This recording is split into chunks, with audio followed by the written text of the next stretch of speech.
is a keyless lock. This lock doesn't require any key. All you need is a coin to turn this and it will open. You hear that?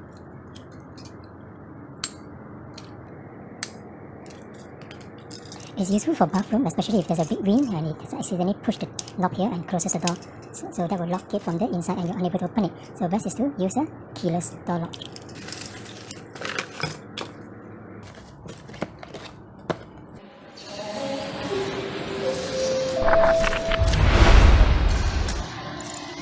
Entrance can be a normal or can be a fire door. If it is a fire door, this is the type of door lock you need to use.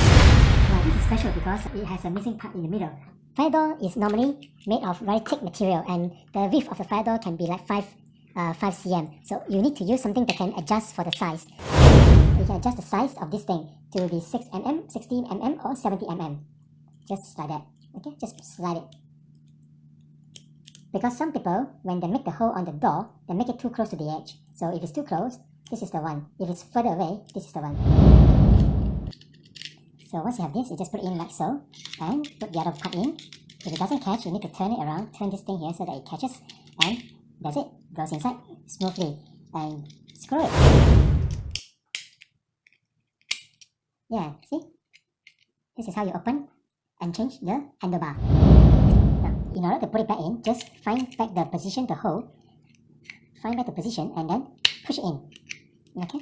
That's it. Open. Sometimes you cannot just poke it, you need to turn it first.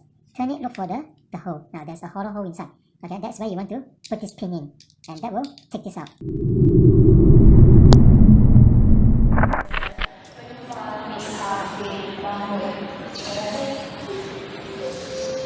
You're going to look at a different door lock that is able to support more than 7 mm.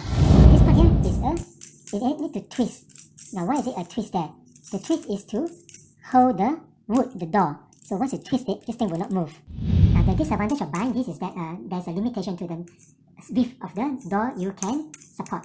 So if it's really that thick and you try to put it in and twist it, it cannot catch. If it cannot catch, this thing will be very loose and you cannot support the door. Okay, so this is 6 mm. If the hole is further away, you need to buy a different size. Now there are only 3 sizes for this one. It's either small, medium or large. And this is the larger one. If you look at these two, this is smaller, 6 mm, 6 cm, and this is 7 cm. Okay, so like that, like so. If you compare it side by side, then when you put it in, yeah, just push this one in and catches it. Catches it. Now this is slightly further away from the edge. If you have a stupid contractor who make the hole even further, buy the one with the longer one. There's another one, the longer one. Buy that. This one costs about $4.50. Okay. This is like a little pin. In order for you to open this, you need to look for the hole. Now there's always a hole here. Okay. When you put this one in, you press it in.